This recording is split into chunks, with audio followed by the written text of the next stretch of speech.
Wesley, are you in agreement with what he had to say there? Yeah, I'm totally. He's totally right. The last 2 years, he showed the world that he is a fantastic striker. He developed himself last 2 years as somebody you can lean on. He scores goals. He is important for his club, but also for the Belgian national team. So honestly, yeah, I think he's in the best shape of his career now. He got a lot of confidence from both coaches as well, Roberto Martinez as Conte in Inter. So I'm totally agreed with Romelu. Paulo, what do you reckon about that statement? Because in terms of being the best striker in the world, you could say Lewandowski, but he plays for Bayern Munich. They dominate their league. I know he's just come off a record-breaking season, yes, but for Romelu Lukaku, they had to do it the hard way with Inter. They had to break the hold on Serie A, which Juventus had for so many years. But Lukaku was at the heart of it. Do you think that perhaps he is the best striker in the world right now? Another name he mentioned there himself would be Harry Kane. Mm-hmm. No, I think he's one of the best, strikers in the world at the moment.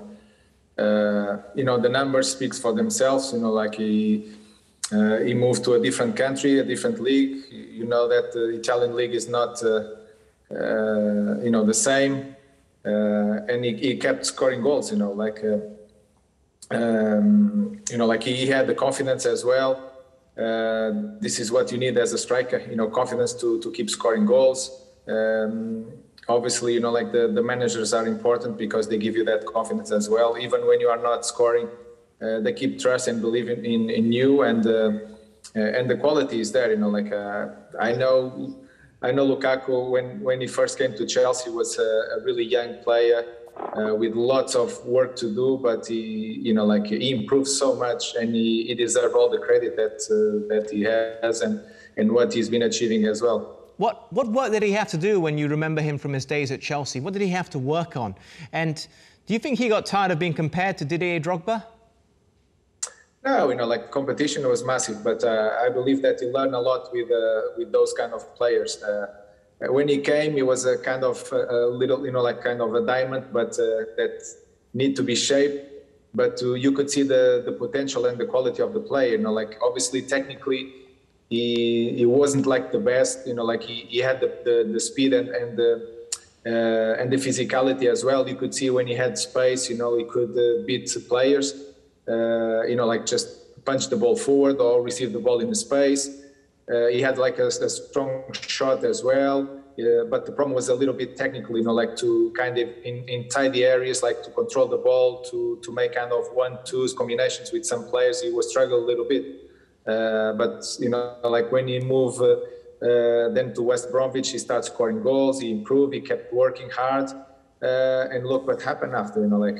It's a play that he deserved, what he's been achieving, and it's a really good boy.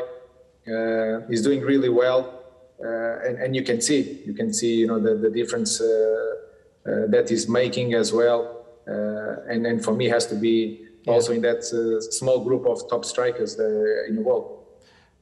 Okay, just a quick one, Paulo. Of all the players you've played with, is he the most improved one? Now, I know you could say Cristiano Ronaldo, but Ronaldo was a star as a teenager already. Lukaku had to go and prove himself for the national team against Michy Batshuayi, Christian Benteke. He had to establish himself as number one. But Ronaldo, it was always there for him.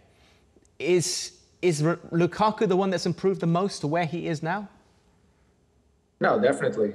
When I first saw him and what he and how it looked like now, it's a totally different player. He improved a lot. He's a player that he was a good listener. He was working hard, and all credit for him.